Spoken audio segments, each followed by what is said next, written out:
Muy bien, muy buenos días familia, gracias por estar acá una vez más. Te pido que abras tu Biblia en Apocalipsis capítulo 20, versículo 1 al 3. Vamos a estar leyendo. Así que independientemente que estés en casa, por favor, ponte de pie para leer la palabra de Dios. Vamos a leer, dice Apocalipsis 20, versículo 1, 2 y 3. Y vi a un ángel que descendía del cielo con la llave del abismo y una gran cadena en su mano. Prendió al dragón, la serpiente antigua, que es el diablo y Satanás, y lo ató por 1000 años, y lo arrojó al abismo, y lo cerró y lo selló sobre él, para que no engañara más a las naciones hasta que se cumplieran los 1000 años. Después de esto debe ser desatado por un poco de tiempo.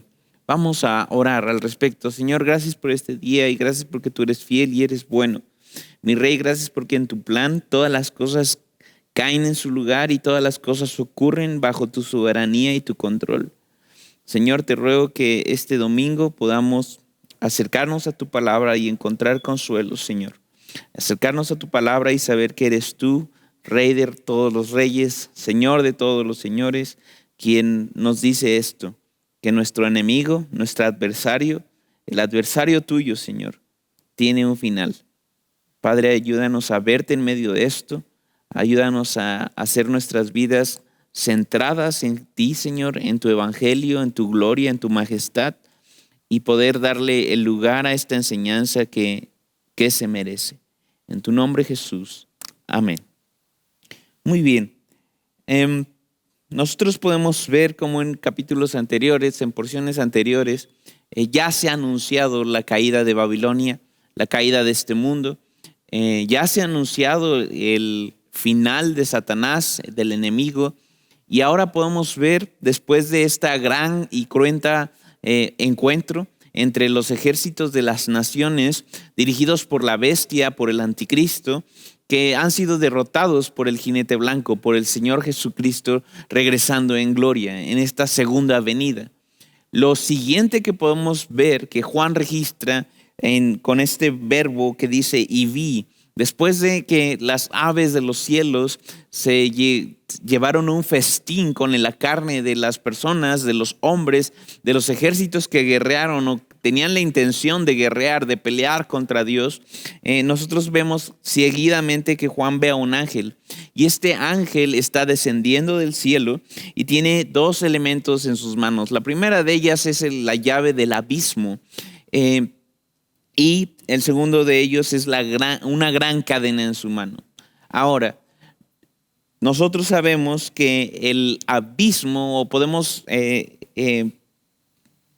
concluir que el abismo es un lugar distinto al lago de fuego, al gran infierno, o al gran lago de fuego que más adelante se nos describe, puesto que este abismo, esta cárcel de la que habla este ángel, va a ser la prisión de Satanás por solamente 1000 años, para después ser arrojado al lago de fuego, al infierno, aquel lugar que está destinado para Satanás y sus demonios, y evidentemente para todos aquellos que hayan muerto en enemistad con el Señor Jesucristo. Entonces, nosotros en versículo 2 podemos leer: prendió al dragón, la serpiente antigua, que es el diablo y Satanás. Estos elementos son los nombres que la Biblia le da a nuestro adversario, no solamente nuestro, sino al adversario de Dios mismo. No como una persona que cuente con la capacidad de hacerle frente a Dios, sino aquella persona, aquel ángel que se rebeló primeramente en contra del Señor. A partir de aquí nosotros podemos hacer algunas observaciones. La primera de ellas es el dragón. En Apocalipsis, en porciones anteriores, se ha identificado a la serpiente antigua, que es lo que vamos a ver más adelante, como este dragón. Cuando nosotros vimos esta escena atemporal de la mujer que estaba encinta y que daría a luz a aquel que regiría a las naciones, vemos la aparición de este dragón que se presenta delante de la mujer para devorar a su pequeño, devorar a su hijo en una enemistad clara respecto y contra él. Entonces nosotros podemos ver esta imagen del dragón en Apocalipsis y se fortalece cuando leemos el título de la serpiente antigua. Esta serpiente antigua no es otra más que una referencia al jardín de Edén y las escenas narradas en Génesis capítulo 3, en donde vemos que la serpiente es este elemento que tuvo que ver con la caída respecto a la tentación hacia Adán y hacia Eva. Más adelante vemos que la Biblia menciona otro nombre o otra característica de este enemigo con la palabra diablo, la cual viene del griego diabolos, el diablo. Esto significa el núcleo o el centro de esta palabra implica el amante de los chismes maliciosos o el calumniador, el mentiroso, el engañador. Estos dos elementos son los que nosotros podemos encontrar en varios pasajes de la Biblia, incluso no solamente refiriéndose hacia Satanás como persona, sino como aquellos que se parecen a Satanás, aquellos diabolos, aquellos murmuradores, aquellos calumniadores mentirosos, de los cuales Pablo advierte a Timoteo en sus cartas. El siguiente elemento es la palabra Satanás. Satanás viene de una palabra en griego que realmente es Satanás, y implica el adversario. Y es la misma palabra que en el hebreo tiene esta misma connotación, el adversario. Y nosotros podemos encontrarlo en varios pasajes de la Biblia. Entonces, ¿qué quiero hacer con esto? Primeramente, hacer un repaso de los títulos, de los nombres que la Biblia en este pasaje le da al enemigo. Ahora, en esta mañana vamos a meditar respecto a 8 puntos que nosotros podemos hablar de este enemigo. Mucho se ha hablado de Satanás. Realmente, y citando a un amigo y hermano mío, Satanás se ha dado el lujo de darse demasiada promoción en el mundo, puesto que rige en el mundo. Tú puedes ir hacia afuera y ver cómo hay personas que, no sabiendo de lo que hablan realmente, o quizá algunos sí, pero en tono de broma, colocan a Satanás como si fuese un héroe, como si fuese una figura a la cual poder imitar, una figura a la cual poder incluso alabar. Nosotros podemos ver corrientes de sectas realmente que están dedicadas a la alabanza de Satanás, los famosos satanistas. Y con esto, pues, se abre un abanico de elementos que el mundo ha aprovechado para hacerle promoción. En algunas ocasiones como si fuera la víctima de las circunstancias, en algunas otras ocasiones como una partícula o solamente un flashazo, un pequeño resplandor de lo que realmente es, en películas de terror, en donde se presentan demonios y se presentan eventos que tienen que ver con el enemigo como si fuese algo representable o como si fuese algo loable, como si fuese algo central en la vida de las personas. Pero no es así. La Biblia tiene una enseñanza muy particular respecto a lo que Satanás es y quién es. Primeramente, nosotros vamos a encontrar en Génesis 3:1, si puedes acompañarme en tu Biblia hacia allá, la primera presentación de Satanás, bíblicamente hablando, en un orden de Génesis hacia adelante, es interesante, porque al parecer, y voy a hacer una nota muy, muy clara en esto, al parecer, aparentemente, implica una aparición o un elemento de victoria. ¿Por qué? Porque Satanás, a la hora de presentarse delante de la creación del hombre, tiene una victoria aparente, puesto que su motivo, su propósito de engañar, de destruir, de llevar la creación de Dios a un punto en donde se revele como Él se reveló en su momento hacia con Dios, tuvo un resultado victorioso, entre comillas, un resultado favorable a su plan, el cual nunca está fuera del plan de Dios. Pero vamos a acercarnos a lo que la palabra dice. Génesis 3:1 en adelante dice: y la serpiente era más astuta que cualquiera de los animales del campo. A esta serpiente antigua se refiere Apocalipsis. Y dijo a la mujer: con que Dios os ha dicho, no comeréis de ningún árbol del huerto. Y la mujer respondió a la serpiente: del fruto de los árboles del huerto podemos comer, pero del fruto del árbol que está en medio del huerto ha dicho Dios, no comeréis de él, ni le tocaréis para que no muráis. Y la serpiente dijo a la mujer: ciertamente no moriréis, pues Dios sabe que el día que de él comáis, serán abiertos vuestros ojos y seréis como Dios, conociendo el bien y el mal. Cuando la mujer vio que el árbol era bueno para comer y que era agradable a los ojos y que el árbol era deseable para alcanzar sabiduría, tomó de su fruto y comió, y dio también a su marido que estaba con ella, y él comió. Entonces fueron abiertos los ojos de ambos y conocieron que estaban desnudos, y cosieron hojas de higuera y se hicieron delantales. Nosotros hemos repasado una y otra vez este texto, pero es aquí en donde empieza nuestro recorrido esta mañana. Es aquí en donde nosotros podemos ver que esta serpiente, Satanás, no está jugando con la humanidad. Él no está bromeando con la humanidad. Él no está en una competencia, en una apuesta con el Señor, con Dios, en una igualdad de condiciones. Él tiene un propósito: mentir, engañar, tomar la verdad de Dios y tergiversarla de tal forma en que engañe incluso a su creación. En este momento podemos ver que está engañando a Adán y a Eva. Adán estaba ahí con Eva. Adán, el mismo que caminó con Dios, que recibió instrucciones de Dios, el cual no tenía 613 mandamientos, los cuales compilarán en muchos años después los 613 o la totalidad de los mandamientos en la ley hebrea.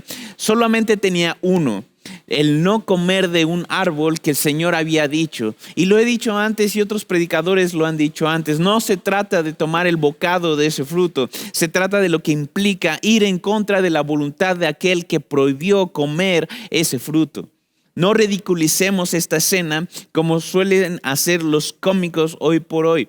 No ridiculicemos esta escena como suelen las personas que están en contra de las enseñanzas bíblicas al solamente sobajar o menospreciar esta escena pero solamente era un bocado. ¿Cómo es Dios de caprichoso y berrinchudo que solamente por un bocado hizo y se enojó con la humanidad, etcétera, etcétera? No solamente es eso. Satanás estaba engañando y los hombres cedieron ante el engaño en una avaricia, en un corazón soberbio, ante una rebelión hacia Dios.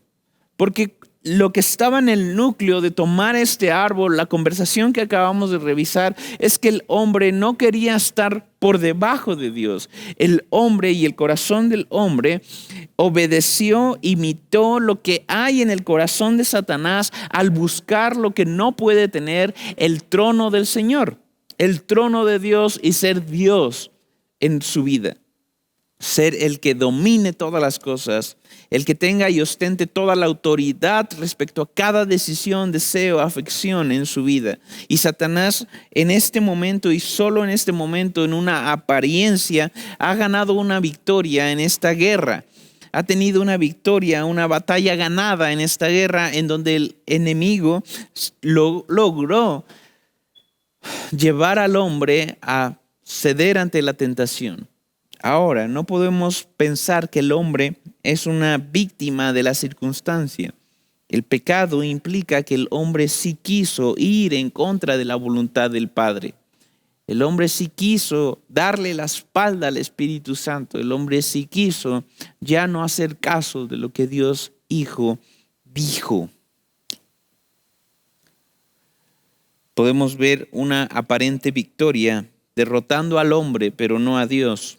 Puesto que en el plan de Dios un segundo Adán vendría. Posteriormente vemos en Génesis 3, en el mismo capítulo, en Génesis 3:15, cómo Dios en esta sentencia, en medio de todo este caos, habla y sentencia a la serpiente a tener un final. Sentencia a la serpiente a ser derrotada por alguien que descendería de la mujer. Yo pondré enemistad entre la simiente suya, tu simiente y la simiente suya. Está hablando de Jesucristo. Desde Génesis 3:15, la buena voluntad del Señor se presenta para con los hombres en Cristo Jesús, anunciando, profetizando, prometiendo a esta persona que acabaría con esta serpiente. Más adelante, en el punto 3, podemos ver que Satanás no es independiente. Satanás no es un elemento en toda la creación que hace en cuanto quiere.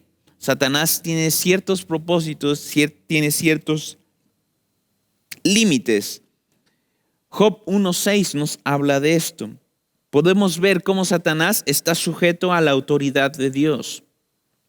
Y una vez más te recuerdo, esta serpiente antigua, el enemigo, el que será atado por 1000 años, no es un par delante de Dios. No está en una igualdad de condiciones. Esto no es una pelea de igualdad de poderes. Lamentablemente, hace unos años, una película llamada Constantine y la filosofía que rodea al personaje hizo más aún popular esta mala creencia, esta creencia errónea de que Dios y Satanás están en el cielo o están en un plano distinto a este, jugando apuestas para ver cuántas almas deciden ir en pos de uno o del otro. Incluso hay esta creencia a partir de la neutralidad del hombre, como si el hombre no estuviese inclinado hacia ir en contra de Dios, no en pro de Dios. Entonces, esta creencia es la que domina o la que pupula en la actualidad normalmente. No es difícil encontrarse con una persona que entre sus muchos argumentos en contra de Dios se piense o diga que si Dios es Dios y es tan Dios como para gobernar todo, entonces ¿por qué permite la maldad y por qué permite que Satanás haga de las suyas? Entonces Job viene, hace un alto y nos enseña cómo es que esta soberanía, cómo el Señor en efecto tiene una soberanía, tiene un propósito, y aún el enemigo que por su carácter, por su caída, por lo que hace, es el acérrimo enemigo de la gloria del Señor Jesucristo, el acérrimo enemigo de su majestad, de su luz, de su esplendor. Simplemente es un empleado más en los planes soberanos de Dios, puesto que Él no puede hacer nada si Dios no se lo permite. Nosotros podemos ver en Job 1:6 que Dios es soberano, soberano sobre Satanás, soberano sobre cualquier pensamiento que nosotros podamos tener. Él está por encima de todo esto. Punto número 4. En este plan de redención, en este plan de salvar a la humanidad, en este plan de llevarse la gloria salvando pecadores que no merecían ser salvados, este Satanás intentó hacer lo mismo que hizo en el jardín del Edén, en el paraíso, con Adán y con Eva. Intentó hacer lo mismo en el desierto con el Señor Jesucristo. Y vemos cómo nuestro Señor, después de haber ayunado 40 días y 40 noches, en Mateo 4 y otros pasajes paralelos en los evangelios, se presenta alabando a Dios, buscando la guía del Espíritu Santo en esta relación trinitaria, y a Satanás presentándose delante de él para tentarlo de la misma forma que trató de tentar a Eva, torciendo la palabra de Dios presentando mentiras delante de Cristo, el autor de la palabra de Dios misma. Y nosotros podemos ver cómo Cristo le vence, cómo Cristo no se deja guiar por sus mentiras, sino establece muy bien las prioridades y el propósito por el cual está ahí. Fue derrotado. Jesucristo en este plan redentivo, en este plan de redención, derrotó a aquel que nos derrotó a nosotros. Aquel que nos derrotó a nosotros en tentación, aquel que nos presenta un mundo y seduce nuestra carne con el fin de ir en contra de la voluntad de Dios, arrebatándole la gloria, siendo ladrones de gloria, buscando nuestro placer en otras cosas que no son su presencia, nuestra identidad en otras cosas que no son su palabra y sus promesas, nuestra satisfacción y nuestra seguridad en aquello que no es lo que el Señor nos propone y lo que el Señor despliega de Él mismo. Satanás fue humillado en la cruz. Punto 5. Colosenses 2:3 en adelante dice lo siguiente: cuando ustedes estaban muertos en sus delitos y en la incircuncisión de su carne, Dios les dio vida juntamente con Cristo, habiéndonos perdonado todos los delitos, habiendo cancelado el documento de deuda que consistía en decretos contra nosotros que nos era adverso, y lo ha quitado de en medio, clavándolo en la cruz. Y habiendo despojado a los poderes y autoridades, hizo de ellos un espectáculo público, los avergonzó, los humilló, triunfando sobre ellos por medio de él. Entonces, Satanás se presenta cronológicamente en la Biblia como un elemento que en efecto pudo haber ganado esa batalla, pudo haber ganado contra el hombre, pudo haber derrotado al hombre, pero en ningún momento derrotó el plan de Dios. El plan de Dios que estaba dispuesto desde antes de la fundación del mundo para darse gloria en salvación hacia personas que le rechazaron. Dios decide darse gloria al perdonar a personas que no lo merecían, que no merecían ser perdonados, y aún así el Señor lo dispone. En Génesis 3:15 se anuncia el final de este enemigo. En Job podemos ver cómo este enemigo no es alguien que está libre haciendo las suyas, sino está sujeto a la voluntad de Dios. Vemos cómo al presentarse el Salvador de este mundo, el Cordero de Dios que quita el pecado de este mundo, se presenta a lidiar con él en una tentación sin éxito, en donde Jesucristo vence, gana en donde nosotros no ganamos. Él vence en donde nosotros fuimos derrotados. Hebreos habla de esto, que es un sumo sacerdote que fue tentado en todo conforme a la semejanza de nosotros, puesto que él, siendo Dios, se hizo carne y no pecó. No pecó, no fue en contra de la gloria de Dios en ningún momento. En ningún momento el Señor Jesucristo tuvo un milisegundo de lujuria, un milisegundo de mala actitud, un milisegundo de vanagloria en la cual quisiera la honra y el poder y la alabanza para sí mismo, sino que siempre vivió para la gloria del Padre, siempre habló y predicó en donde Dios siempre fue glorificado, cosa que nosotros debimos de hacer desde el principio.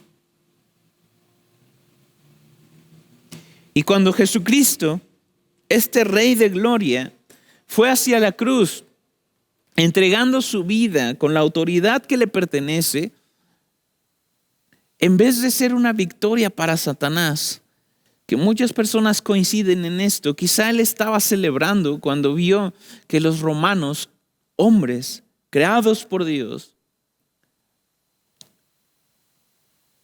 clavaban a este Jesucristo a la cruz. Y aquel pueblo escogido, estos fariseos, miembros de este pueblo escogido, se regordeaban de haber acabado con esta amenaza. Muchos coincidimos en que quizá Satanás estaba celebrando esa imagen. Satanás estaba celebrando que el Hijo de Dios había sido traicionado por el mundo y el pecado había predominado respecto a él. Pero realmente lo que Jesucristo estaba haciendo en esa cruz era salvar a exactamente esos mismos pecadores y los que vendrían de exactamente los efectos del pecado resultante de la tentación de aquella serpiente. Puesto que la serpiente sabía muy bien que la consecuencia del pecado era la destrucción, la muerte, y que Dios iba a reclamar eso. Lo que él no sabía es que Dios mismo se reclamaría a sí mismo esta justicia y colocaría en el Hijo toda la ira que el pecado merece. Vaciaría su copa de ira primeramente en Jesucristo, para que a todo aquel que cree en Él no tenga esta expectativa de juicio en consecuencia al pecado que Satanás, con su tentación, ingresó al mundo. Entonces realmente Satanás no sabía que estaba firmando su sentencia en esa cruz. Jesús estaba humillándolos. Jesús no estaba siendo derrotado en esa cruz. Jesús estaba ganando, puesto que juntamente con él estaba clavando en esa cruz esta sentencia, esta acta de decretos, esta sentencia en donde se detallaban todos y cada uno de los pecados, todos y cada uno de las actitudes, de los pensamientos contrarios a la gloria de Dios, de cada uno de nosotros, los cuales nos llevaban lejos de su gloria. Y al clavarla en la cruz, al deshacerla, al destruirla en esa cruz, nos dejaba el paso libre a nosotros para acercarnos una vez más a Dios, para acercarnos una vez más a su gracia, para ser, si bien no merecedores por mérito, sí merecedores por el sacrificio de Cristo, del perdón y su gracia y de una relación reestablecida, en donde aquel plan que al parecer Satanás había llevado a cabo al poner la humanidad en contra de Dios, simplemente había sido deshecho por la obra de Jesucristo. Y cuando ustedes estaban muertos en sus delitos y en la incircuncisión de su carne, Dios les dio vida juntamente con Cristo. Cristo, al tercer día resucitar, confirmaría todas y cada una de sus promesas, todas y cada una de sus enseñanzas, para que todo aquel que cree en Él no se pierda, mas tenga esta vida. Y aquí aprovecho para decirte esto. No hay forma en que tu testimonio sea un testimonio aburrido y gris. Si tú has entendido el Evangelio, mi hermano, tú estabas muerto y estabas sujeto a la voluntad de Satanás, este adversario. Tú no eras una persona pro Dios. Tú no buscabas la gloria de Dios. Tú no buscabas el honor de su nombre. Tú buscabas el honor del tuyo. En lo más profundo de tu corazón, por más moralista que hayas sido, tú estabas muerto espiritualmente. Qué testimonio tan glorioso y tan vívido es aquel del cual Dios dice, ¿sabes qué? Tú estabas muerto delante de los ojos de Dios, destinado a morir 2 veces. Una físicamente y otra en este lago de fuego del cual Apocalipsis nos va a hablar, pero Dios te extiende misericordia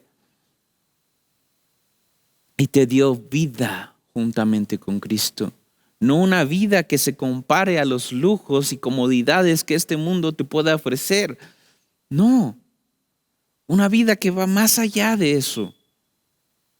Una vida extensiva, una vida intensiva, en donde tú puedas disfrutar de tu Creador.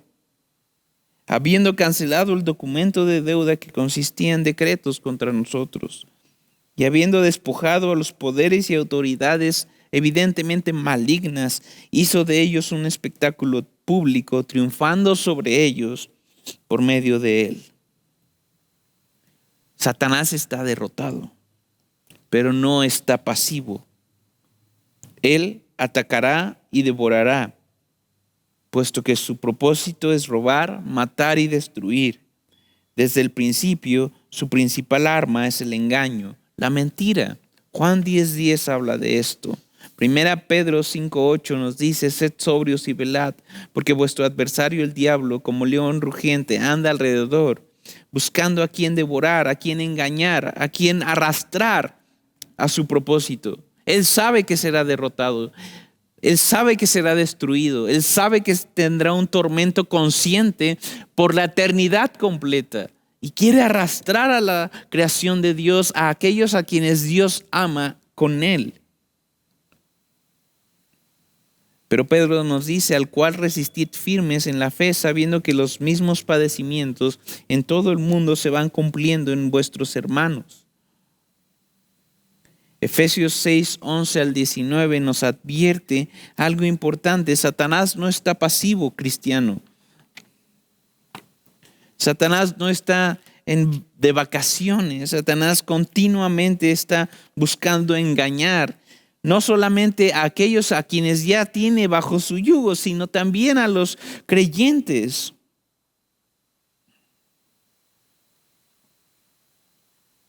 Revestidos con toda la armadura de Dios, dice Efesios 6:11, para que podáis estar firmes contra las insidias del diablo. Él está acechando, no está feliz con que tú alces las manos. Él no está, al adorar a Dios, Él no está feliz con que te hagas preguntas acerca del evangelio y ahondes cada vez más en la pregunta de quién es este Rey de Gloria, quién es Dios, qué tiene que decirme. Él no está contento con eso. Él no está contento en que tú ganes esta batalla por el gozo en medio de cualquier circunstancia, volteando a ver hacia Jesucristo y su salvación y su perdón. Él está feliz con tu ignorancia. Sus acechanzas están descritas o dispuestas para que tú sigas con esta nata, esta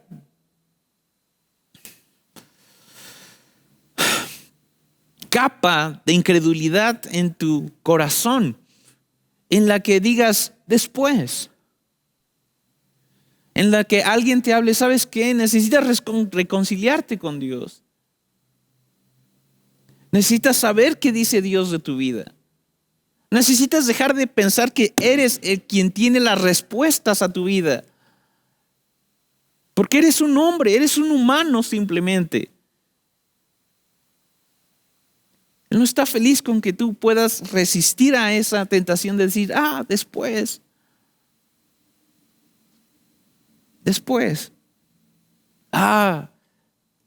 Esos fanáticos religiosos, qué ignorantes son. Satanás está bastante contento con eso. Satanás, no me vengas a hablar de cuentos. La mejor mentira que él puede hacer que compres es que él no existe. Porque si no existe, entonces ¿de qué preocuparse? ¿Para qué necesitaría un Salvador? El bien y el mal va. La Biblia advierte hay de aquel que llama bueno a lo malo y malo a lo bueno. Aun si tú eres creyente, Satanás va a levantar muros de ignorancia, muros en los cuales estés sujeto a no escuchar la palabra de Dios. Y cada vez que tú abras la Biblia, Satanás va a poner ahí un videojuego, va a poner una cierta página en internet, va a poner una circunstancia en la cual te arrebate la atención de la palabra de Dios y va a seducir tus deseos para que tus deseos digan: es favorable mejor dormir a estar velando en oración. Es mejor consultar lo que el mundo dice antes de consultar a una persona que pueda llevarme a lo que Dios dice en mi circunstancia. Vestidos de la armadura de Dios para que podáis estar firmes contra las insidias del diablo, porque nuestra lucha no es contra carne y sangre, sino contra principados, contra potestades, contra los poderes de este mundo de tinieblas, contra huestes espirituales de maldad en las regiones celestiales. Por tanto, Tomad toda la armadura de Dios para que podáis resistir en el día malo. Y habiéndolo hecho todo, estad firmes. Estad pues firmes, ceñida vuestra cintura con la verdad, revestidos con la coraza de justicia, calzados los pies con el apresto del evangelio de la paz. En todo, tomando el escudo de la fe, con el que podréis apagar todos los dardos encendidos del maligno. Esto no solamente es una figura poética, está enseñándonos que vamos a tener una batalla con este enemigo. Y la forma en la cual nosotros podamos defendernos es creyendo. No solamente en una fe etérea, como cuando aquel que se acerca y te dice, ten fe, pero no te dicen quién o cómo tenerla. No, estamos hablando de tener fe, creerle lo que Dios dice. Creerle a Dios implica creerle y conocer sus promesas. No solamente creer en Dios, sino creerle a Dios y lo que Él dice y lo que Él dispone y lo que Él nos enseña. De esta forma nosotros podamos fortalecer nuestra fe y apagar los dardos del enemigo que nos lanza estas flechas, que nos dirige con dudas diciendo, ¿en verdad Dios dijo eso? No es cierto. No es cierto. No es cierto que tu orgullo y tu soberbia te van a llevar a la calamidad y al quebranto. Sigue comportándote como el rey que eres. No es cierto. Pero a la hora de ver y fortalecer nuestra fe, diremos, es cierto. Mi soberbia, mi arrogancia, mi orgullo no es nada en contra o en comparación con este Rey de gloria, con el Dios del universo. Bien haría yo en humillarme delante de este Dios, porque Él resiste a los soberbios, pero da gracia a los humildes. Yo le creo a Dios al decir esto. Esto implica este escudo de la fe, creerle a Dios. No solamente creer en Dios, sino creerle a Él. ¿Qué dice Él?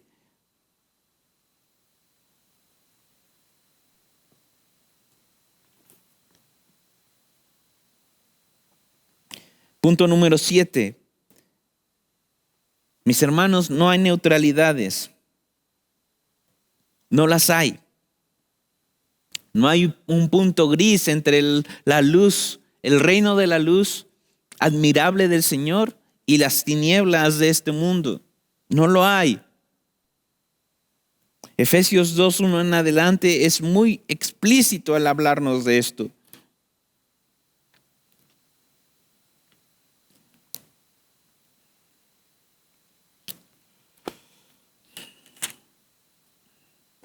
Una vez más, no hay testimonios aburridos, no puede haberlos. Y Él os dio vida a vosotros que estabas muertos, no malheridos, no peleando por tu vida. Estabas muerto en vuestros delitos y pecados, atestado de pecados, atestado de delitos en contra de la divinidad del Señor, en los cuales tú caminaste, anduvisteis en otro tiempo según la corriente de ¿dónde? De este mundo. Aquí está uno de los tres enemigos del cristiano: Satanás, el mundo y el más mortífero, nuestra carne. Aquí se presenta Satanás, conforme al príncipe de la potestad del aire, el espíritu que ahora opera en los hijos de desobediencia, entre los cuales también todos nosotros en otro tiempo vivíamos en las pasiones de nuestra carne. Aquí está nuestro tercer enemigo, satisfaciendo los deseos de la carne y de la mente, y éramos por naturaleza hijos de ira, lo mismo que los demás. Pero Dios, que es rico en misericordia, por causa del gran amor con que nos amó, aun estando muertos en nuestros delitos y pecados, nos dio vida juntamente con Cristo. Por gracia habéis sido salvos.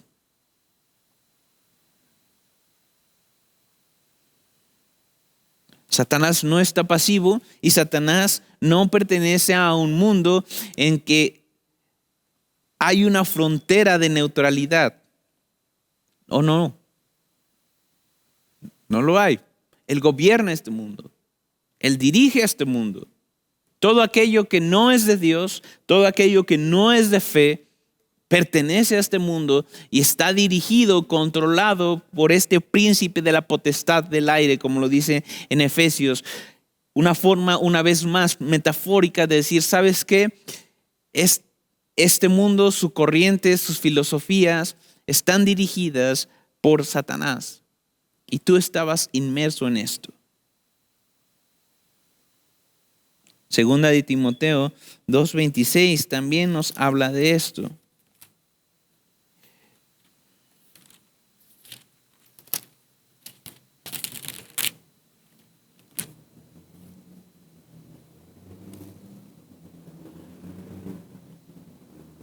Voy a leer desde el 23.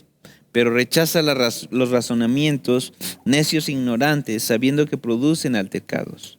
Y el siervo del Señor no debe ser rencilloso, sino amable para con todos, apto para enseñar, sufrido, corrigiendo tiernamente a los que se oponen, por si acaso Dios les da el arrepentimiento que conduce al pleno conocimiento de la verdad. Esto es el Evangelio. Y volviendo en sí, escapen del lazo del diablo, habiendo estado cautivos de él para hacer su voluntad. Lo que está haciendo Pablo es describir las personas que no están libres en el Evangelio, no están libres por Dios. Y en tanto no libres, entonces son esclavos, esclavos del lazo de alguien, de Satanás. Punto número 7, no hay neutralidades. ¿Eres hijo de Dios o no lo eres? Pero no eres una alma que vaga por este mundo, que tiene la oportunidad de decidir a cuál bando estar, porque de por sí ya está en un bando. Lo que tiene es la oportunidad de arrepentirse para ir hacia Jesucristo y al bando de Dios. Reconciliarse con su Creador. Punto número 8, y hasta este punto hago un comentario a los que han caminado ya muchos años con el Señor. A veces nos hemos presentado como quienes juzgarán esto. Mi amigo, el juicio de Satanás le pertenece al Señor. El juicio de Satanás le pertenece al Señor, no a nosotros. Nosotros no lo atamos. Nosotros no lo decretamos en contra de él. No es nuestro trabajo. Acompáñame a Judas, capítulo 1, es el único que tiene, versículo 9. Pero cuando el arcángel Miguel contendía con el diablo y disputaba acerca del cuerpo de Moisés, no se atrevió a proferir juicio de maldición contra él, sino que dijo lo siguiente: el Señor te reprenda. Así que sí, en efecto tenemos una pelea en contra de Satanás, pero no es nuestro rol juzgarlo. No es nuestro rol decirle qué hacer. No es nuestro rol dominarlo, puesto que eso le pertenece al Señor. Y el Señor ha dicho y dejado claro lo que hará con él. Punto número 9. Y antes de pasar al punto número 9, seguramente has tenido ocasiones en las que se habla de estas famosas liberaciones. Posiblemente en muchas ocasiones te has presentado o se ha presentado delante de ti una escena en la que no estemos hablando de una persona endemoniada. Pero quiero hablar rápidamente respecto a estas ocasiones en donde en efecto estamos delante de una escena en donde una persona está bajo la influencia total y manifiesta de Satanás, de un demonio. Ok, no es nuestro trabajo proferir juicio en contra de ellos. Nuestro trabajo es predicar el Evangelio. Nosotros no decretamos y no los corremos como en las películas. Nosotros predicamos el Evangelio, porque el Evangelio es lo que les liberará del lazo que les tiene sujetos. Acabamos de ver en 2 de Timoteo. Nosotros no sacamos palabras portentosas, palabras y escenarios y frases portentosas en contra de estas huestes. No, nosotros le predicamos el evangelio a esta persona. Nosotros le predicamos el evangelio de salvación de nuestro Señor Jesús. Y el Señor es el que concede que estas personas sean libres de Satanás. Punto número 9. Él, aun cuando no es pasivo, aun cuando es dueño de las corrientes de este mundo y el mundo en sí, Él está derrotado. Está derrotado, acabará siendo atado y castigado eternamente. Por favor, acompáñame a Hebreos 2:14.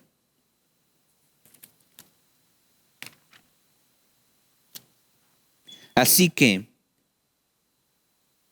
por cuanto los hijos participan de carne y sangre, Él igualmente participó también de lo mismo, para anular mediante la muerte del poder de aquel que tenía el poder de la muerte, es decir, el diablo. Una vez más. Así que por cuanto los hijos participan de carne y sangre, Él, Jesucristo, igualmente participó también de lo mismo.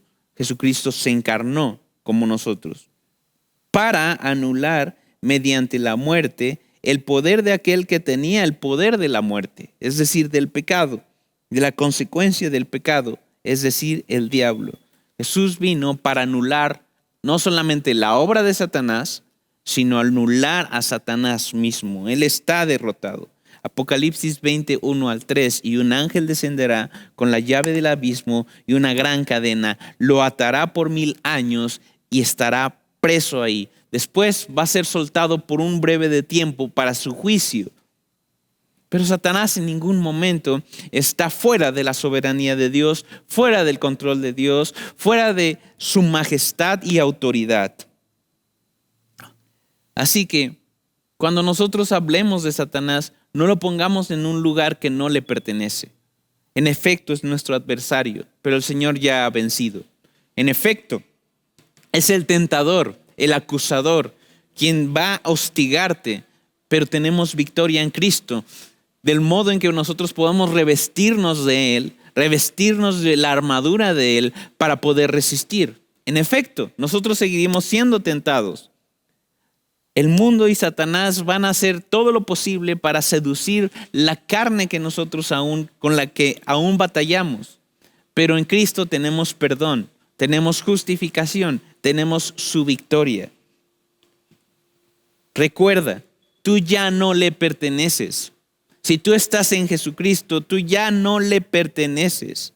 Mas vosotros sois linaje escogido, real sacerdocio, nación santa, pueblo adquirido por Dios, para que anunciéis las virtudes de aquel que os llamó de las tinieblas, de estar muertos en delitos y pecados, bajo el lazo de Satanás. De ahí nos llamó a una luz admirable, nos arrebató de esto y nos dio vida, para no solamente darnos vida, sino darnos una identidad. ¿Cuál? La de un linaje escogido, real sacerdocio, personas dedicadas a Él, una nación apartada para Él, un pueblo que le pertenece a Dios, según 1 de Pedro 2:9. Entiende, sí, es tu enemigo, pero las cosas no se tratan de él. No lleves un cristianismo que esté centrado en el enemigo. Lleva un cristianismo que esté centrado en Jesucristo. Por tanto, de la manera que recibieron a Cristo Jesús el Señor, así anden en Él, firmemente arraigados y edificados en Él y confirmados en su fe, tal como fueron instruidos, rebosando de gratitud. Colosenses 2:6. Vivan conforme a Cristo, arraigados en el Señor. Tu prioridad día a día no es pelear con Satanás. Tu prioridad día a día es disfrutar al Señor Jesús. Deja que cambie tu vida. No temas al enemigo, créele a Cristo. En efecto, si tú pudieras tener un estudio más profundo de lo que Satanás es capaz de hacer y lo que ha hecho, posiblemente te entregarías a la desesperación. Pero no se trata de eso. Jamás se ha tratado de eso. La historia de redención no se trata de Satanás. Satanás es un extra en esto. Solamente es el antagonista que ya ha sido anunciado su derrota. Créele a Dios. Créele a Dios cuando dice lo siguiente. Entonces, ¿qué diremos a esto? Si Dios está por nosotros, ¿quién estará contra nosotros? El que no eximió ni a su propio Hijo, sino que lo entregó por todos nosotros, ¿cómo no nos concederá también con Él todas las cosas? ¿Quién acusará ahora a los escogidos de Dios? Dios es el que justifica. ¿Quién es el que condena? ¿Cristo Jesús es el que murió? Sí, más aún el que resucitó, el que además está a la diestra de Dios, el que también intercede por nosotros. ¿Quién nos separará del amor de Cristo? ¿Tribulación o angustia o persecución o hambre o desnudez o peligro de espada? Tal como está escrito, por causa tuya somos puestos a muerte todo el día. Somos considerados como ovejas para el matadero. Pero en todas estas cosas somos más que vencedores, por medio de aquel que nos amó. Porque estoy convencido de que ni la muerte, ni la vida, ni ángeles, ni principados, ni lo presente, ni lo porvenir, ni los poderes, ni lo alto, ni lo profundo, ni ninguna otra cosa creada nos podrá separar del amor de Dios que es en Cristo Jesús, Señor nuestro. Deja que esto cambie tu vida. Por favor, en tu grupo de conexión habla de esto. Son temas que la Biblia enseña, son temas entonces que nosotros tocamos. Sí hay un enemigo, Satanás es una realidad, pero la Biblia lo describe muy particularmente de la forma en que hemos estudiado. Él está derrotado, sí está activo, no está pasivo, pero la Biblia nos enseña cuál es nuestro rol en este reino de luz admirable, que ya no estamos en las tinieblas. Nos advierte de sus acechanzas, pero nos instruye a abrazar su palabra, a abrazar sus promesas. Así que, ¿cuál era antes tu perspectiva respecto a Satanás y los demonios? ¿Y cuál es tu perspectiva ahora? Deja que esto cambie tu vida. No se trata de él. No se trata de ángeles y demonios. Se trata del Rey del universo viniendo una vez más en Apocalipsis a reclamar lo que es suyo. Su victoria, su honor y su gloria. Entonces, mi hermano, reflexiona en esto. Vamos a orar. Mi Rey y Señor, gracias porque tú eres fiel y eres bueno. Señor, te ruego que nos concedas, Señor, verte y nos concedas interpretar todas las cosas que existen a la luz de tu palabra, Señor, incluyendo al enemigo, incluyendo a Satanás. Señor, concédenos no temerle, más bien temerte a ti, Señor, en un temor reverente y mantenerte en el centro de las cosas, Señor. En lo que dices, en lo que hablas, en lo que prometes. En tu nombre, Señor Jesús. Amén.